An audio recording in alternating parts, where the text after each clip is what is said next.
Al-Shabaab attacks a Kenyan military base in Somalia. President Donald Trump promises to build a wall at the U.S.-Mexico border. But who will foot the bill? And is Madonna opening her heart to 2 more Malawian children? Africa 54 starts right now.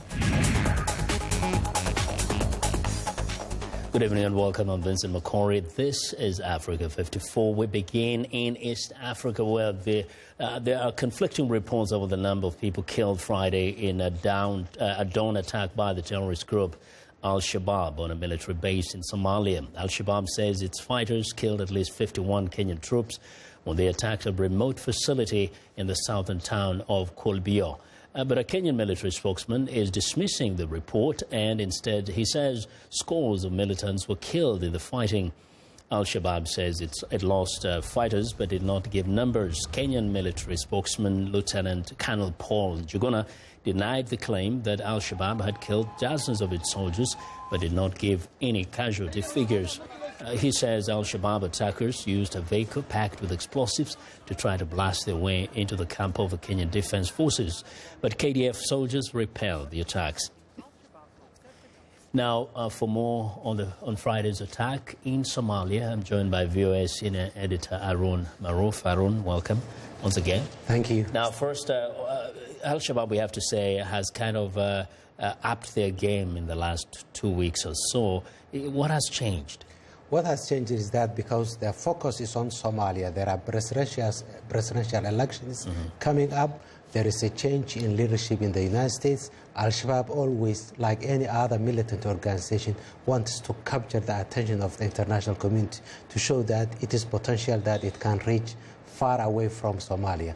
So they have been carrying out these massive complex attacks on AMISOM military bases to show that they are not just a guerrilla attack, but a regular, very well-trained militant organization. So they raided this military base just on the border between Somalia and Kenya, and it's the typical Al-Shabaab plan.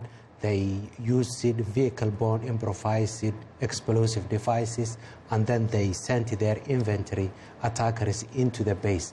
A lot of casualties. We don't know now exactly how many people. We would expect that by now the commanders there know the modus operandi of the Al-Shabaab. How is it that they have not been able to anticipate and keep them away before they get closer to the military bases? What are you hearing? There are a number of reasons for this lack of laxity on the part of the African Union troops. Number one, the country is very big. Logistics are not able to reach where they want it very quickly and as quickly as possible. And number two, Al-Shabaab is very patient. They are planning their attacks very carefully, and they're choosing the locations very carefully. And because of this planning, they are mobilizing hundreds of militias against maybe a unit of 200, 300 African Union troops manning a small base, forward military base, far away from the other bases where it's more difficult for the rest of the African Union troops to send reinforcement because of ambushes along the way. Now, with this kind of attacks, it's not the first time, especially on Kenyan bases.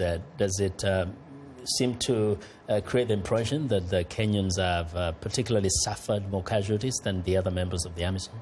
It appears Kenya suffered its biggest military defeat last year in January in El Ade. Over 100 Kenyan troops were killed. Some Western media organizations have quoted Kenyan military sources saying maybe as many as 140 were killed in the attack.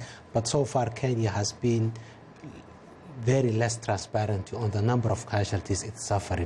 Kenya talks about how it's dealing with Al-Shabaab and its operations in Somalia, but not so much about the number of casualties that Kenyan troops have suffered. But it's not only Kenya. Remember, this kind of attacks, complex military attacks, started in June 2015, and the first attack was on a military base run by Burundian troops. The second attack was a military base run by the Ugandan troops. Then another attack on a Kenyan military base in El Ade exactly a year ago. The only military attack that Al-Shabaab did not succeed was the attack in May last year in June last year on Helgen. That was a military base run by the Ethiopian troops. As well as been tough. Ethiopians have had to crack. We'll be watching this developments. Thank you very much, Harun, as always. Thank you for your insights. Harun Maruf is senior editor with VOA's Somali service. Now, people in the streets of Gambian capital Banjul were optimistic of change on Friday. That's a day after President Adama Barrow returned to the country. Barrow was welcomed by thousands of people lining the streets as he returned from Senegal after authoritarian leader Yahya Jammeh fled into exile under pressure from regional forces. Barrow won the election in December, but Jammeh had refused to step down, forcing his opponent to be inaugurated at the Gambian embassy in neighboring Senegal. Gambians say they are hopeful of change under new President Barrow. I pray for Barrow and the entire country. I want to see peace, and may peace be maintained in Gambia. To be a leader is not easy, and may God help him. Truly, we have a lot of hope in Barrow, because all Yahya Jammeh did was kill people. He wasted the country's money and tarnished our religion. He destroyed everything. We know Barrow well, and he will be able to lead the country well. Everybody is happy. Jammeh was a loser, and we drove him away. Both old and young welcomed our leader yesterday, and now Gambia is free. For 22 years, we had hardship, but now everybody is free, and we know the economy will grow soon. Well, for most Gambians, the election of Barrow means the end of constantly fearing the secret police and of speaking their mind. Well, the global spotlight is squarely on the White House Friday, where U.S. President Donald Trump is hosting his first world leader as America's new commander-in-chief. British Prime Minister Theresa May is in Washington for the Get-to-Know-You meeting that kicks off a new era in U.S.-UK relations. Among the issues the two leaders are likely to discuss are trade, foreign policy, and torture. May has rejected Trump's suggestion that torture might be okay to use as an interrogation technique. The Prime Minister spoke Thursday to a gathering of U.S. Republican leaders in Philadelphia, where she said the days of the U.S. and Britain intervening in the affairs of other nations to mold them in their image are over. May also praised Trump and discussed the need for new trade deals between the U.S. and Britain. As Churchill put it, we speak the same language, kneel at the same altars, and to a very large extent pursue the same ideals. And today, increasingly, we have strong economic, commercial, defence and political relationships as well. So I'm delighted that the new administration has made a trade agreement between our countries one of its earliest priorities. Both Britain and the Trump administration have expressed hope a deal will be struck quickly with the U.S. after Brexit. But the Britain cannot begin official negotiations until it has completely left the European Union. Well, speaking from Brussels Friday, where he is taking part in EU meetings, Britain's Finance Minister Philip Hammond said he is mindful of Britain's obligations. Well, Britain remains a fully engaged member of the European Union. I'm here today for discussions with my finance minister colleagues. We will continue to take a full part, and we will continue to abide by the rules and the regulations and the laws of the European Union for so long as we are members. So, of course, we want to strengthen our trade ties with the very many trade partners we have around the world, but we're very mindful of our obligations under the treaty, and we will follow them precisely. Well, both Trump and May have taken steps to reform their international relations, particularly through trade. Britain's pending exit from the European Union and Trump's withdrawal from the 12-nation Trans-Pacific Partnership will necessitate negotiating new trade agreements throughout the world. May's plan for the EU exit includes placing a priority on controlling immigration, although she has not yet announced any policy details. Well, now, during his first week in office, President Trump has signed several executive orders, including one on the construction of the wall on the U.S. border with Mexico. Mexicans and many Americans condemn the costly construction, but while some consider it shameful, others say it will play an important role in boosting U.S. security. VOA's Laditza Hoke has more. Protesters awaited President Trump on his arrival Thursday in Philadelphia, where he addressed a retreat of Republican policymakers. I've said many times that the American people will not pay for the wall. And I've made that clear to the government of Mexico.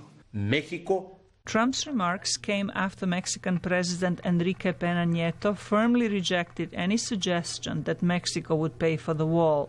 Trump's press secretary Sean Spicer said the construction of the wall could be financed by imposing import duties on foreign goods. If you think about what a border tax on imports from countries like Mexico that we have a huge trade deficit does, that's really going to provide the funding. The meeting between the U.S. and Mexican presidents planned for next week was canceled over the issue, but leading Republican lawmakers said they will back the construction. We are moving ahead, as the Speaker pointed out to our group yesterday, with of roughly 12 to 15. Yeah, $12 to $15 billion. So we intend to address the wall issue ourselves, and the president can deal with his relations with other countries on that issue and other issues. Democrats have generally condemned the move. This is going to be one of those moments where the folks in Germany look back on the Berlin Wall, or the United States looks back on its project to intern Japanese Americans during World War II. Residents living close to the border are divided on the issue. It just shouldn't happen. I'm astounded it's even been passed. But this Texas rancher says he and his neighbors have had to deal with crime committed by immigrants. It is kind of a euphoric feeling that most of us have never had before. Some analysts say Trump is reacting to what many Americans want. Sometimes American citizens are killed by people here illegally. That happened in San Francisco. There was a woman named Kate who was killed by a Mexican person who had been deported many times. She was shot and killed. Critics say such examples are rare and that a wall in any case will not stop criminals. Slatica Hoke, VOA News, Washington. Well, thousands of energized anti-abortion activists are in Washington on Friday for the annual March for Life gathering. Many are expecting changes under the administration of President Trump and the Republican-led Congress. Days earlier, 500,000 people marched in the U.S. Capitol in support of the landmark 1973 Roe v. Wade decision legalizing abortion. As viewers Catherine Gibson tells us, supporters on both sides show no signs of backing down. Two marches, two very different days in the nation's capital. Less than a week after 500,000 people marched for the protection of reproductive rights during the Trump administration, the other side of the country's most contentious debate comes to town. Anti-abortion supporters have rallied for 43 years to protest the passage of the landmark Roe v. Wade decision legalizing abortion. But as they rally this year, there's new hope for their cause. In one of his first acts in the Oval Office, President Trump signed an executive order preventing U.S. funding from going to any foreign organizations that promote abortion. This so-called Mexico City policy has always flipped according to who is in the White House. Since 1984, Republican presidents have implemented it, while Democratic presidents have overturned it. But Trump's order is even more restrictive than in the past, part of an effort his press secretary pledged would be a priority. It's no secret that this administration and this president are going to do what they can to fight for life. And just days after the Women's March on Washington, the Republican-controlled Congress battled over permanently restricting federal funding for abortion. Millions of women and men across the country, and including myself, marched with one goal in mind: to let the world know that our rights must be respected and protected. A woman's right to abortion should be a personal choice that she makes, not a decision that government makes for her. All life is a precious gift from God. I pray that in time this truth will be reflected in our nation's laws. The bill passed, House Speaker Paul Ryan recognizing the moment with this tweet: a claim abortion rights advocates push back on. So the Congress is way out of step with the American public and what the American public supports in terms of access to abortion and health care for women. In a 2016 Pew survey, 57% of Americans said abortion should be legal. But those numbers change when the public considers different kinds of abortions and federal funding for them. Next up for House Republicans, a bill that would severely curtail Roe v. Wade, preventing any abortions after a doctor detects a heartbeat on an ultrasound. That would be welcomed by anti-abortion advocates such as Catholic University professor Chad Pecknold, who says the March for Life is just one step in changing the nation's conversation about abortion. This is exactly the right kind of legislation to advance the pro-life cause with those who ordinarily disagree with us but are open-minded and want to consider all the facts. But the most significant impact a Republican government could have on the abortion debate? Confirming anti-abortion justices at the Supreme Court who could eventually overturn Roe v. Wade. President Trump gets his first chance next week when he's expected to announce his choice for the court's vacancy. Catherine Gibson in Washington, VOA News.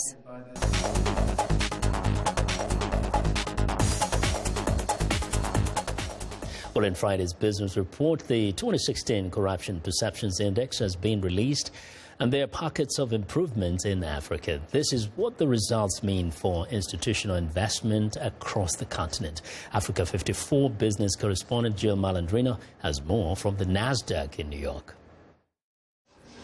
In 1993, a few individuals created Transparency International. It's a nonpartisan group that focuses on anti-corruption initiatives in an effort to hold companies and world leaders accountable for their behavior at home and abroad. Now more than 100 national chapters exist worldwide with an international secretariat in Berlin. Each year, the group publishes a report called the Corruption Perceptions Index, and 2016's was released just last week. No country gets close to a perfect score in the CPI index.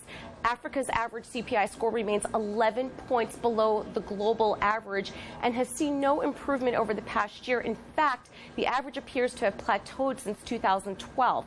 That said, there are a handful of success stories that are worth mentioning, including Rwanda, Botswana, Cape Verde, and Mauritius. Looking ahead, optimists can start talking about West Africa's quiet progress in countries like Liberia, Senegal, Burkina Faso, and Togo. This survey matters because progress in African governance lends to more institutional investment. NKC research based in South Africa makes an excellent observation when looking at the data for the long term. Those looking for lessons on how to turn the tide on corruption would do better to look to the steady progress in West Africa rather than exceptional circumstances that transformed Rwanda. So looking at it from more of an average perspective. Building institutions, consolidating open access democracies, and regional support for such efforts are the way forward. Autocratic strongmen heading untouchable ruling parties with access to substantial rents is neither novel nor sustainable over the long run. From the NASDAQ market site in New York, I'm Jill Malandrino, and this is Africa 54 Business News. Well, thank you very much, Jill. Now we want to know what you think about Africa 54 and the stories we cover. Join the conversation on Facebook. The address is Africa 54. And check out all headlines 24/7 on voaafrica.com. Find me on Twitter at VOA Vince Makori. Well, coming up, the sounds of Cameroonian artist Rainis. Stay with us.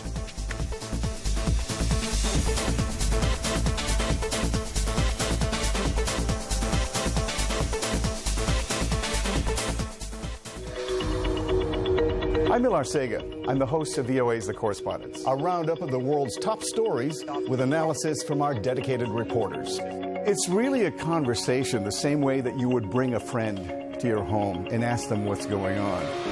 In our correspondence, we'll do that and answer those questions through their own eyes. That appears a false choice in more ways than one. We can't actually put you there, but we can come pretty close. In 30 minutes, we'll show you the world.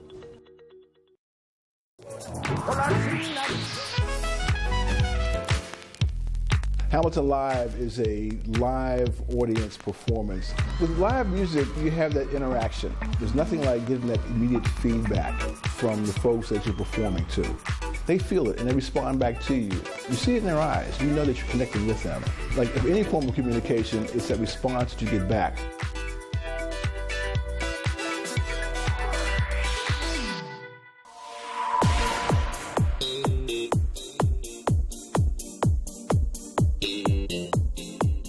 Well, it's time now for Music Makers, and today I'm joined by Music Time in Africa host Heather Maxwell. It's been a while. We introduced Renice, an artist from Cameroon. Welcome back after some time. Yes, thank you. Yes. Now, before we introduce the song that is Manamu by Renice, and also her style is Mboko, tell us a little bit about it. About Renice? About Renice and about this style. Okay, Renice is she's just become famous in the last year in Cameroon and all over Africa now. Yeah. But she's been working slowly in the industry for about 6 years. This is her first album that just came out in 2016. The video we're going to watch is one song from that album. Yeah. She's just a wonderfully creative, expressive artist that has a really cool, unique style, music style. And I think I like it. Let's watch this. You think you like it? We'll talk about it.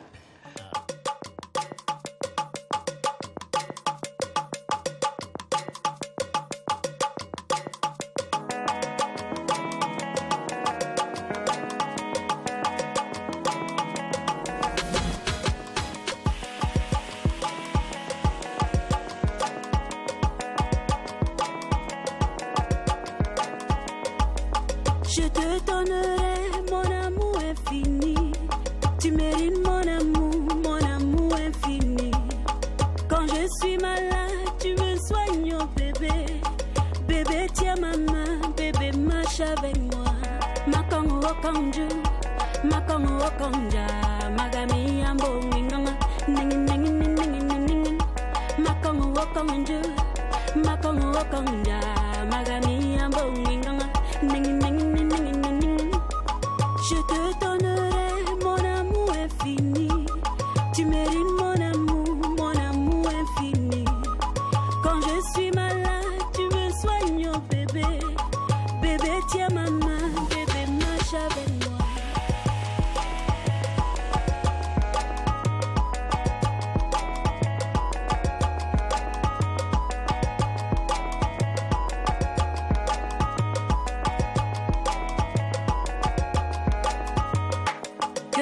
Seigneur, me donne une longue vie, je te prouvais. Je suis né pour toi, l'amour est là.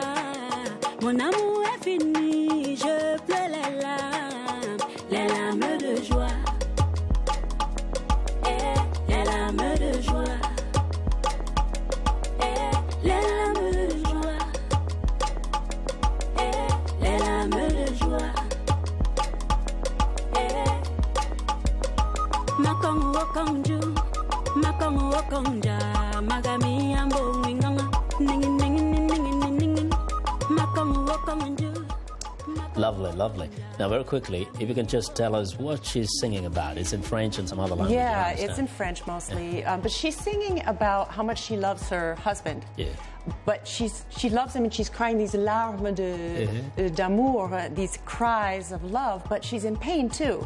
You see she's in pain with her foot. That's right, you fell but the real pain is that the mother-in-law does not like her. Oh, and the mother-in-law is trying to get her kicked out of the family. She says she's a witch and she doesn't work and she's just using everybody. So the There's singer... a powerful story there. Yes, probably represents many other people who have similar experiences. Yes, for sure. And in terms of, this kind of style, is it a common style, the Mboko, or is it just our original thing? It's this new original thing, and it was really named after the producer and the composer of many of her songs, called, in French, he's called Le Monstre, which is the monster. Right. I guess because he's like a monster. And I know, very quickly, a few seconds, you will be traveling, going to Zanzibar, so we expect to see you coming back with some music. I cannot wait. And maybe one of our Facebook fans here, Kasim, will meet you over in Zanzibar. Send you with Kasim in Zanzibar. Yeah, so we look forward to that and wish you a safe trip to Zanzibar. Thank you. For music for the festival. Yes, Sauti za Busara. Sauti za Busara, Yeah. Zanzibar. Asante sana. Thank you very much. That's Heather, again, with another fantastic music makers segment.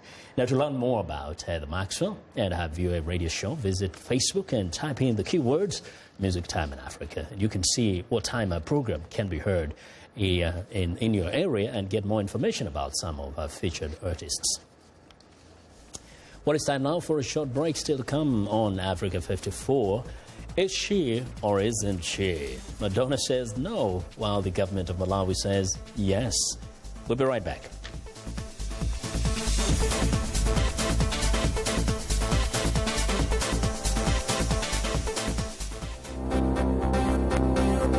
If you've just joined us, I'm Mariama Diallo, and here is a quick recap of today's headlines. In Gambia, people take to the streets of Banjul to welcome President Adama Barrow to the country. In Kenya, doctors say they will continue their 7-week-long strike until pay demands are met, ignoring a court order to return to work in 5 days or face jail. We stay in Kenya, where ambulances believed to be carrying injured Kenyan policemen leave Wilson Airport in Nairobi after they were injured in Somalia, reinforcing soldiers in an assault on a military base. Finally, in Sudan, opposition leader and former Prime Minister Sadiq al-Mahdi returned to the country more than 2 years after fleeing the country and going into exile abroad. That's all for today. Thanks for watching. We'll see you next time.